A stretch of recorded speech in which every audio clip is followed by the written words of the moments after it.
Hello बच्चों, कैसे हैं आप सब।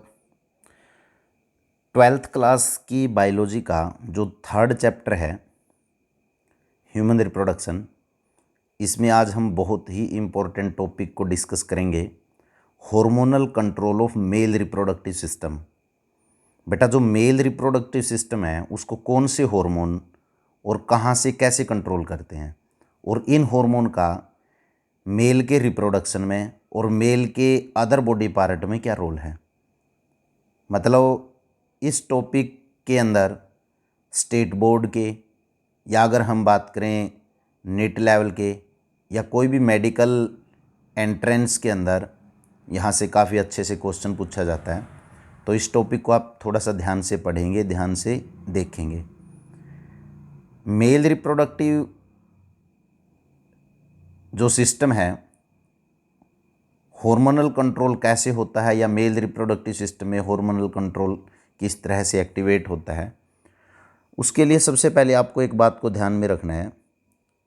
हाइपोथैलेमस जो कि हमारा एक ब्रेन का पार्ट है, उससे एक हार्मोन रिलीज होता है जिसको हम GnRH बोलते हैं।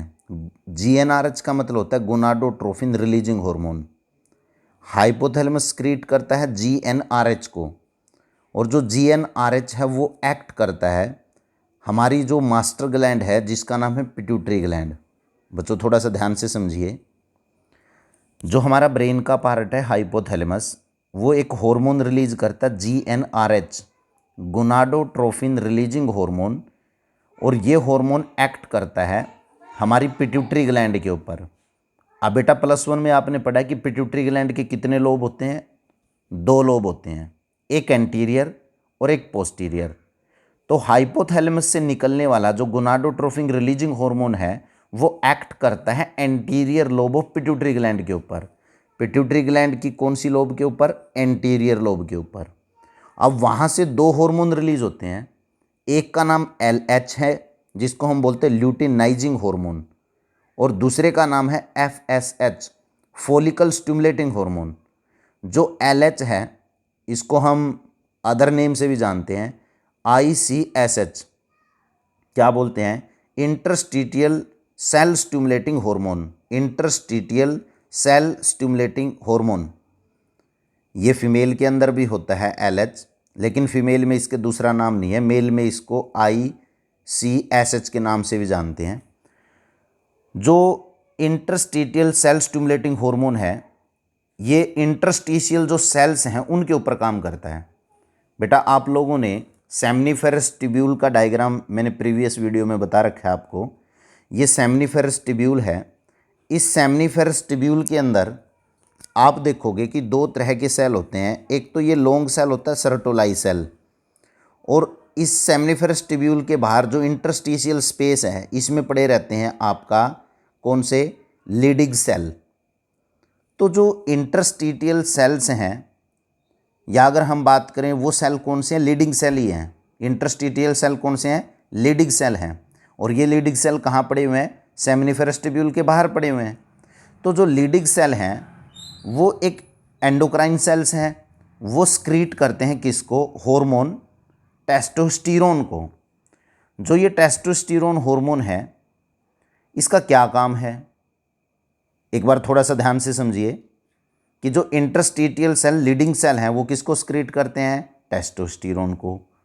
अब यहाँ पढ़ने के बाद आप इधर देखिए, जो पिट्यूटरी ग्लैंड का इंटीरियर लोब है वो एक हार्मोन और स्क्रीट करता है FSH, जिसको फॉलिकल स्टिमुलेटिंग हार्मोन बोलते हैं। ये फॉलिकल स्टिमुलेटिंग हार्मोन कौन से सेल के ऊपर एक्ट करते हैं? सर्टोलाई सेल। जो सर्टोलाई सेल है वो सेमनीफेरस ट्यूब्यूल के तो अंदर हैं, ठीक है। तो ये आपके सर्टोलाई सेल हैं जो सेमनीफेरस ट्यूब्यूल के अंदर हैं। तो फॉलिकल स्टिमुलेटिंग हार्मोन तो काम करते हैं किसके ऊपर? सर्टोलाई सेल के ऊपर। और LH या जो इंटरस्टिशियल सेल स्टिमुलेटिंग हार्मोन है वो लीडिंग सेल के ऊपर काम करते हैं। लीडिंग सेल किसको प्रोड्यूस करते हैं? टेस्टोस्टेरोन हार्मोन को। लेकिन जो सर्टोली है वो कुछ प्रोटीन स्क्रीट करता है। सर्टोली सेल प्रोटीन स्क्रीट करते हैं। एक का नाम है ABP, एंड्रोजन बाइंडिंग प्रोटीन, और एक हार्मोन का नाम है इनिबिन, बहुत इंपॉर्टेंट है। अब देखिए, ये सेमनीफेरस ट्यूब्यूल है, और सेमनीफेरस ट्यूब्यूल के बाहर जो लीडिंग सेल हैं वो क्या प्रोड्यूस करते हैं, यहाँ पे चारों तरफ सेमनीफेरस ट्यूब्यूल के चारों तरफ क्या प्रोड्यूस करते हैं, एक एंड्रोजन हार्मोन, और वो एंड्रोजन हार्मोन कौन सा है, टेस्टोस्टेरोन। तो सेमनीफेरस ट्यूब्यूल के बाहर लीडिंग सेल टेस्टोस्टेरोन की कंसंट्रेशन को क्या करते हैं, बढ़ाते हैं, और जो सर्टोली सेल है वो एंड्रोजन बाइंडिंग प्रोटीन प्रोड्यूस करते हैं। तो ये जो टेस्टोस्टेरोन हार्मोन है ये डिफ्यूजन के जरिए सर्टोली सेल के अंदर जो ये टेस्टोस्टेरोन हार्मोन है ये डिफ्यूजन से सेमनीफेरस ट्यूब्यूल में जाएंगे, और सेमनीफेरस ट्यूब्यूल में एंड्रोजन बाइंडिंग प्रोटीन इनके साथ बाइंड करके, किसके साथ, टेस्टोस्टेरोन हार्मोन के साथ बाइंड करके यहाँ पे टेस्टोस्टेरोन की कंसंट्रेशन को बढ़ा देते हैं। और जैसे यहाँ पे टेस्टोस्टेरोन की कंसंट्रेशन बढ़ेगी इस एरिया के अंदर, तो समझना आप स्पर्मेटोजेनेसिस जो प्रोसेस है बेटा वो फास्ट हो जाएगी। मतलब आपको पता है सेमनीफेरस ट्यूब्यूल में किसकी फॉर्मेशन होती है, स्पर्म की। तो स्पर्मेटोजेनेसिस प्रोसेस के लिए किसकी ज़रूरत पड़ती है, हार्मोन टेस्टोस्टेरोन की। तो टेस्टोस्टेरोन हार्मोन डिफ्यूजन से अंदर जाएगा, वहाँ पे एंड्रोजन बाइंडिंग प्रोटीन के साथ बाइंड करके यहाँ पे टेस्टोस्टेरोन हार्मोन की कंसंट्रेशन को बढ़ाएगा और स्पर्मेटोजेनेसिस प्रोसेस को फास्ट कर देगा। दूसरी तरफ जो टेस्टोस्टेरोन हार्मोन है ये अनदर काम भी करता है। ये दूसरे काम क्या करता है, जो सेकेंडरी सेक्स करैक्टर है मेल के उसको क्या करता है, इंक्रीज करता है। ठीक है, इधर देखिए जो एंड्रोजन बाइंडिंग प्रोटीन है तो ये किस में मदद करते हैं, स्पर्मेटोजेनेसिस प्रोसेस को। ठीक है, तो स्पर्मेटोजेनेसिस प्रोसेस जो सेमनीफेरस ट्यूब्यूल में होती है वो टेस्टोस्टेरोन हार्मोन की प्रेजेंस में होती है।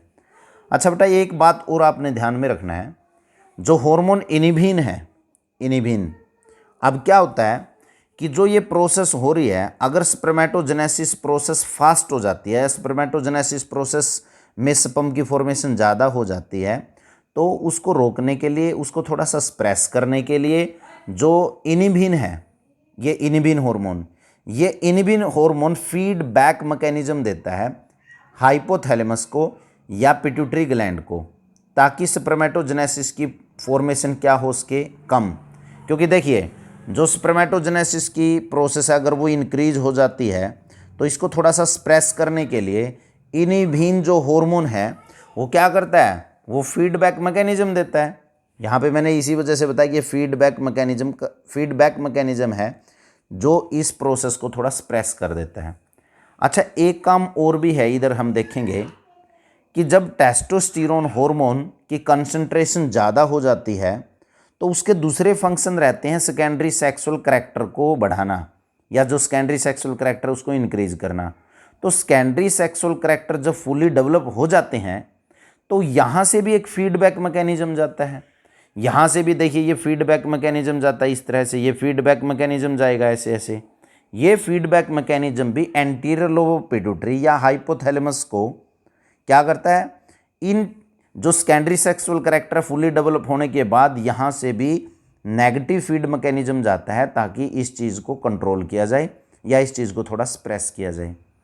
तो बेटा यहाँ पे जो मेन हार्मोन है वो टेस्टोस्टेरोन है। याद रखिए Leydig cell androgen hormone testosterone secrete करते हैं, सर्टोली सेल दो प्रोटीन स्क्रीट करते हैं, एंड्रोजन बाइंडिंग प्रोटीन और इनिबिन। इनिबिन का मेन काम होता है कि जब स्पर्मेटोजेनेसिस प्रोसेस थोड़ी फास्ट हो जाए या ज़्यादा हो जाए उसको स्प्रेस करना, और टेस्टोस्टेरोन जब सेकेंडरी सेक्सुअल करैक्टर को फुली डेवलप कर देते हैं तो यहाँ से भी एक नेगेटिव फीड मैकेनिज्म जाता है। तो इसको थोड़ा सा ध्यान से देखिए, काफ़ी इम्पोर्टेंट है। इस फ्लो चार्ट को आप ध्यान से देख के जो है वो कर सकते हैं। ठीक है, कंप्लीट फ्लो चार्ट मैंने वीडियो के लास्ट में शो कर दिया है, तो बेटा इसको ध्यान से पढ़िए। Thank you, all the best.